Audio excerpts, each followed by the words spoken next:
Hi everyone, thank you for watching this video. If you like this kind of video, please subscribe to my channel to receive any incoming video. Soon we will try to solve the so-called gas station 134 problem available on LeetCode platform. If you don't know anything about this platform, I will explain it in a moment.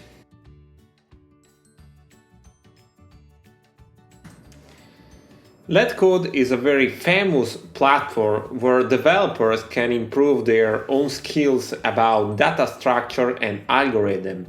In fact, in this platform you can find hundreds of problems of different topics with different solutions where you can improve your own knowledge about coding.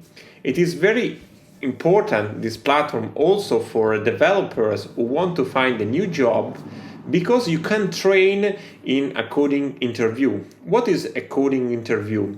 If you need to find a new job, the company has to try to understand deeper your knowledge about a data structure and algorithm. And in this coding interview, which lasts about 1 hour, you have to solve a problem like the one that we are going to face in front of people that maybe you don't know anything about them.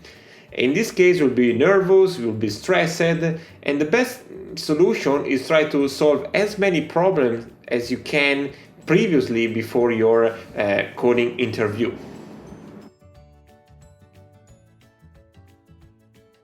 Before jumping into the solution of the problem, let's have a look about the description. So suppose we have a car with an unlimited gas tank starting with 0 level of gas. We have to perform a clockwise circuit direction.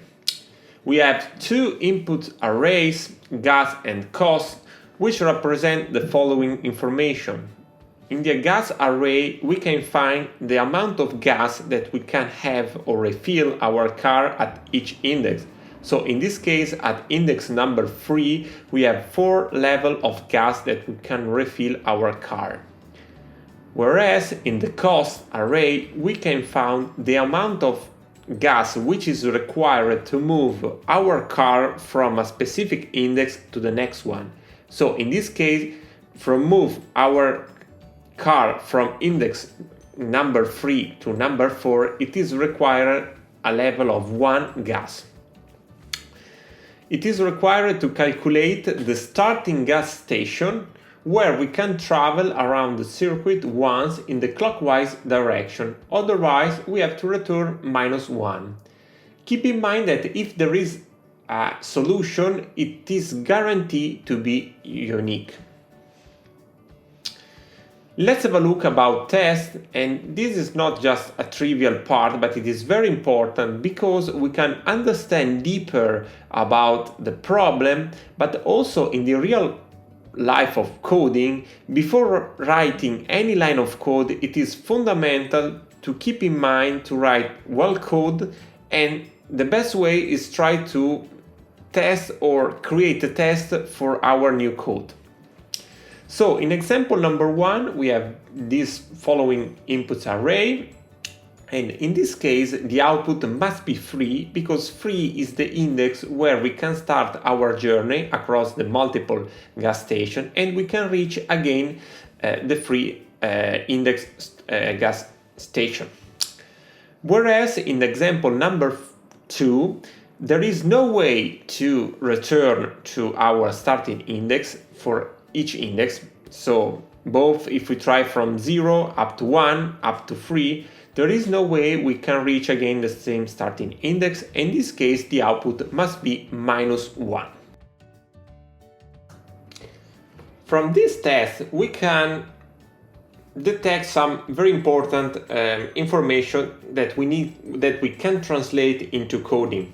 The first one can be taken from the second example, where we can have a look that if there is no solution, is because the total amount of cost is strictly more than the total amount of gas that we can have during the gas station. So if the difference between these two arrays is negative, there is no way we can return to the same starting gas station. In this case, we have to return -1.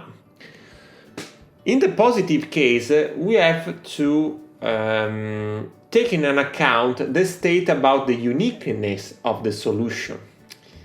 In this case, we have to keep in mind some variables that are need to required, and we can have a look that if the current difference of gas and cost array is negative, there is no starting index available, but when this value became positive, we can keep counting the difference, and then if the total difference is positive, of course we can find a solution and we have keep track of this starting index.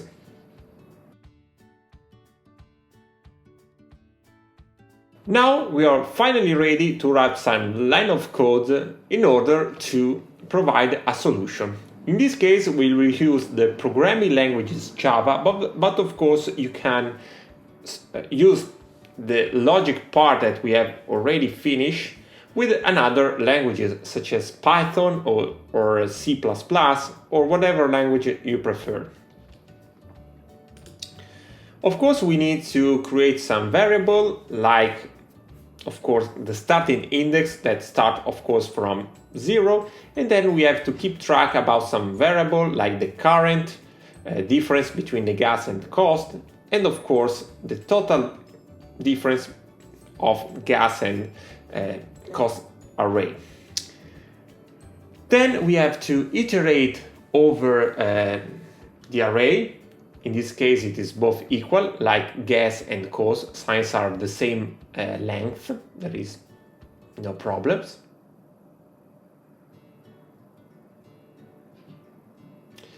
Then we have to calculate the difference between at each index of the gas value and the cost value. And then we have to calculate if the current tank is less than 0. In this case, we have to restart our index, and in this case will be equal to the e value, so at the iteration value. Of course, we have to set 0 the current tank, since we have to restart our journey across the gas station. In the else state, of course, there is a current tank positive. We have to keep track about this difference by plus equal to diff. And in all cases, we have to calculate the total tank.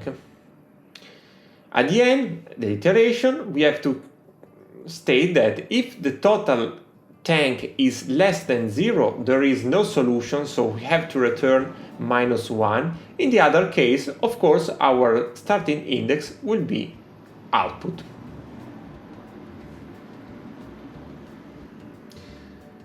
Then we can run finally our test, and we can have a look that, okay, it has been accepted. And then we can launch to multiple tests, and in this case, wow, it works. Very happy.